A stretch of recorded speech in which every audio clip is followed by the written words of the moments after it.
In Mark 13, Jesus, teaching on the end times, begins by telling his disciples this very simple truth, that no one knows the day and the hour when he will come back.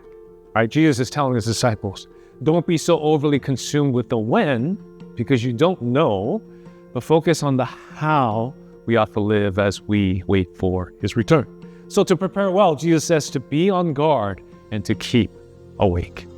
Because we live in a world where it's easy to fall asleep spiritually. The Bible calls this spiritual slumber, or to be spiritually idle, to slowly be lulled into going with the flow of the world. In the book, The Screwtape Letters, a senior demon is giving advice to a junior demon about this very thing. And he says this, all that matters is to take his soul, the Christian, just a little off at a tangent away from God. You don't need a big sin. Indeed, a big sin is less effective because he'll notice it, whereas a small one can creep in unnoticed and gradually take him out of his orbit around God. Small ones that slowly take us off the prize, it lulls us to sleep, to distract us just enough, maybe on our devices or on our phones, making us idle enough. And these seemingly small steps slowly sways us into a spiritual slumber. And Jesus says, no, my people, be on guard, wake up. I am coming back. And with that reality in mind, live with intentionality and faithfulness and steadfastness into the things that I've called you to, like a watchman in the night. Maybe you find yourself today tired or spiritually drained or in a spiritual slumber.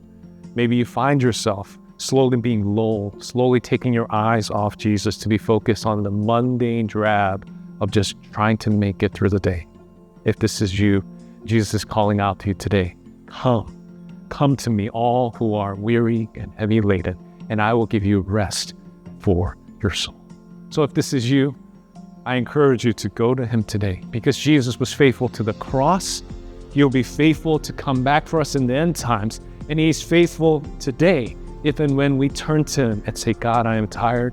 I need you to help me by your grace to stay awake and to be on guard.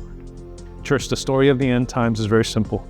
Is that we are in a spiritual battle, but it's a battle that has already been won, right? It reminds me of the lyrics that we've been singing at church recently, where it says there's a peace that outlasts darkness, hope that's in the blood, there's future grace that's mine today that Jesus Christ has won. So I can face tomorrow, for tomorrow's in your hand. All I need you will provide, just like you always have, because I'm fighting a battle that you've already won. Yes, there will be tired days, but I want to encourage you to keep your eyes on him so that when he does return, he will find us focused on him, living for him, finding our refuge and joy in him, because he has already won the battle on the cross.